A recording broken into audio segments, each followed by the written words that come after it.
Eggwanga Uganda okuviira ddala ku mirembe gy'abajjajjaffe liyimiriddewo na bulimi na bulunzi, wabula ng'obulimi bwakwata kati olw'ensonga nti bw'oba oyagala okufuna kozza ery'omumwa ng'oyita mu byokulya olina kubeera ng'olimye, so nga ate bw'oba oyagala okukoza okuba n'ennoga olina okulunda. Kale nno ne kibeera nti obulimi n'obulunzi mu ggwanga Uganda bwe kuba kuyimirira ly'eggumba ery'omugongo omuntu ly'alina okukozesa okusobola okuyimirira. Ebirime bingi nnyo ebyalimibwanga omwali ng'amatooke, muwogo, mayuuni, nsujju, mwana n'ebirala, era ng'ebyo ebirime bye byakozesebwanga awaka mu kulya, so nga ate waliwo ebirime ebyakozesebwanga okufunamu ejjamba omwali nga ppamba, emmwanyi n'ebirala, bangi bayita cash crops, so ng'ebyokulya byayitibwanga food crops. Naye munnange mu cash crops mwalimu ekirime eky'emmwanyi, era ng'emmwanyi eri ku ttunzi nnyo, nga waliwo n'ebibiina ebyamanyibwanga nga coffee marketing boards. Bino nga bibiina bya bwegassi byayingiranga mu byalo eyo ne bifeffetta abalimi b'emmwanyi ne bizibagulako, olwo nno byo ne biryoka bizitunda n'emitala w'amayanja. Wabula embeera y'obudde bwe yagendanga ng'ekyuka n'ensi bw'egenze ekula n'okukyuka emirembe ne gikyuka, bangi nnyo obulimi ne baagala okubudduka. Wabula ng'ekisinga obukulu abamu tebaabuvangamu lwa kubanga baakyeyagalira, wabula baabuvaamu olw'emiwendo okugwa, nga nti ensimbi omuntu ze yandisuubidde okufuna mu kirime kye tasobodde kuzifuna. Ekirala ekyasinga okutta obulimi by'ebirime ebirala ebyajjanga nga bimerukawo, nga babigamba abalimi nti kino mwanattu kye kisinga, olwo ng'asaawa kyalina ng'asimba kino aba yaakakisimba ate emiwendo nga gigwa. Ate kino ne kivaamu okubeera nti abalimi tebaayigiranga ku nsobi zaabwe ze baakolanga, nti bwe baleeta ekirime ekirala ensobi gye yakola luli era gy'akola. Nga bwe nkugambye nti waaliwo ekirime ky'emmwanyi, ekimu ku byasuula ekirime kino kwe kujja kw'ekirime ekya vanira. Mwanattu ekirime kya vanira kyavumbulwa mu mwaka eyo gwa 1427 era nga kyali kya ttunzi nnyo mu ggwanga erya Mexico, so nga ate mu mawanga agasinga okulima ekirime kino ly'eggwanga erya Madagascar. Munnange awo olwatuuka nga n'eggwanga Uganda bakagezi munyo basembeza ekirime kino mu myaka eyo egya 1940, era nga bano baali bazungu Abangereza abalimi. Bano mu kutembeeta ekirime kyabwe bannyonnyola bannayuganda abalimi nti oyo yenna ayagala okufuuka biliyoniya, okukwata obuwumbi bw'ensimbi awunyenga muvundu afuuke binnyonkondo, mwana wattu yalina okulima ekirime kya vanira olw'ensonga nti kyali ku ttunzi ate nga kya buseere. Ekituufu ekirime kino ensimbi yaakyo yali waggulu ddala, era nga bw'olima omusiri gwo gwa vanira olina okugukuuma butiribiri, oyina kufuna bammundu bagukuume, gwate akawumbi oyinza okumala gakakuumya kasaale. Munnange abalimi bannayuganda omulimu guno bagukwata kannabwala ogwa vanira, era nga tebayinza kukola nsobi yonna kufiirwa buwumbi na buwumbi bwa nsimbi, era bangi nnyo naddala abaasooka okulima vanira ono baagaggawalira ddala, so nga ate waliwo n'abalala abaali baamulimako emabegako eri nga sitowa zaabwe zaali zijjudde, abo baamenya mu jjenje ekkalu olw'ensonga nti vanira awamu nga kiro egulwa $25,000, awamu $20,000, kwegamba nga bali mu nsimbi. Ekyali kireetedde vanira ono okulinnya ebbeeyi y'embeera y'obudde embi eyali mu ggwanga erya Madagascar, eggwanga eryali lisinga okusuubuza vanira ku katale k'ensi yonna. Kale nno ne kireetawo omuwaatwa olw'amawanga nga Uganda ne gakubirizibwa nago galime vanira. Wakati mu mbeera eyo bannayuganda bangi baasaawa emisiri gyabwe egy'emmwanyi basobole okulima vanira. Abaalina ebitooke ne babisaawa, abaamuwogo ne bamusaawa basobole okusiga ekirime ekigenda okuvaamu akawumbi.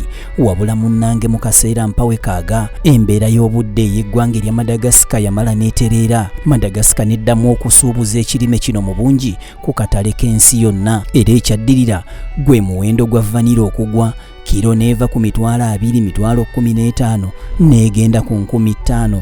Awo abalimi bangi nnyo ne bazirika, wamma ggwe nga toyinza butazirika kubanga kuba akafaananyi nga wasaawa omusiri gwo ogwa muwogo, ogw'amatooke n'essamba lye ery'emmwanyi okulima vanira, kyokka n'agwa ebbeeyi.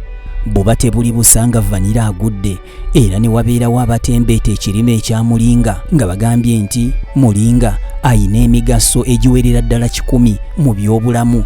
Kale nno olw'okuba nti ebyobulamu bitwalibwa nga byankizo nnyo. Mulinga aseerebwa era ali ku ttunzi, era bw'olima mulinga obwavu ogenda kuba obugobye olw'ensonga nti yeetaagibwa ku katale k'ensi yonna. Era bw'olima mulinga ebiseera by'abaana be eby'omu maaso mwana wattu ogenda kuba obikubyeko enfuufu. Bwe batyo abaalina emisiri gya vanira ne bagisaawa, bwe batyo na buli eyayinawo akataka ke yatandika okulima mulinga.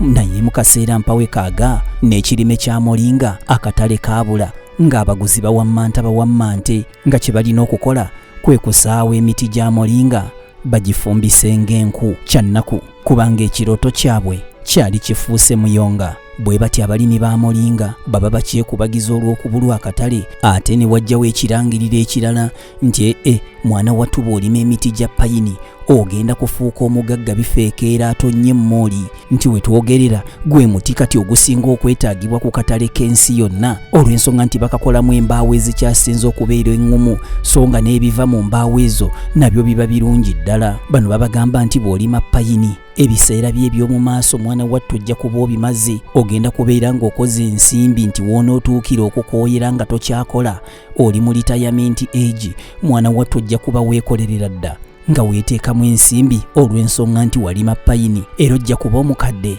ayitibwa muzeeyi biliyoniya. Mu mbeera eno abamu baawaayo n'empapula zaabwe nga baagala bawummule ku mirimu basobole okuweebwa akasente ako akakasiimo bagende bakasige balime mu payini. Naye munnange era mu kaseera mpawe kaaga ng'abantu bamaze okusimba payini emiwendo gyagwa olw'ensonga nti obugabirizi bwasukkuluma ku bwetaavu, omuzungu kyayita supply exceeded demand. Payini yabeera mungi nnyo ku katale ne kibeera nti abaguzi batono. Ekyasinga okumenya emmeme z'abalimi ezisinga obungi kwe kubeera nti payini atwala ebbanga ddene okukula, kumpi myaka 15. Kale nga bangi baali bamusimbye nga bagamba myaka 15 tujja kuba tumaliriza okukola nga tufuuse bagagga bavundu, era bangi nnyo baatuuka kufa nga payini waabwe tebamuliddeeko. Byampuna abapayini baba amatama bakyagawagisa enkondo, ate ne wajjawo ekirime ekirala ekyagambibwa okubeera ku ttunzi, kino nga kye kirime eky'entangawuzi.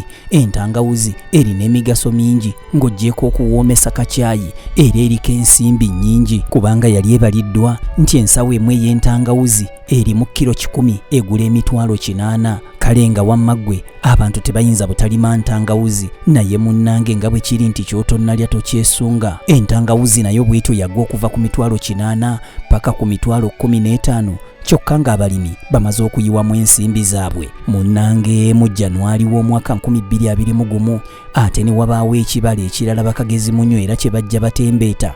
Ono nga ye ovakkedo amanyiddwa nga Hass ovakkedo. Ono nti akulira emyaka 2, omuti gumu bwe guti gusobola okuvaako ebibala bya ovakkedo ebiwerera ddala 3,000, bino nga bivaamu kilo 500 birambirira, era nga yiika emu esobola okugendamu emiti 166, nga bw'obalirira buli muti nti guliko 3,000, gino nga gy'emitwalo 45 egy'ebibala gy'ogenda okufuna mu yiika, so nga buli kibala kyabalirirwa nga kitundibwa siringi 5,500. Ekitegeeza nti mu mwaka omulimi yali asobola okufuna akakadde kamu emitwalo 65 okuva ku buli muti. Kale nga mu yiika ennamba mu mwaka ogenda kufuna obukadde 273. Bwe batyo nno abaakitembeetanga bwe baayogeranga.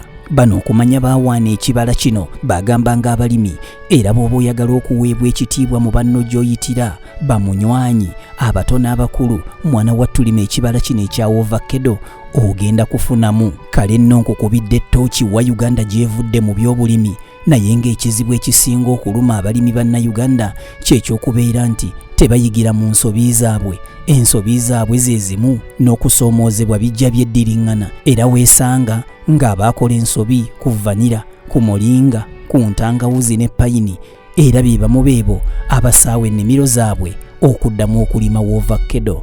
Abaffe ddala kiki ekiyinza okukolebwa okulaba ng'omulimi yeeyagalira mu nkumbi, kubanga bagamba enkumbi tebba weerimye.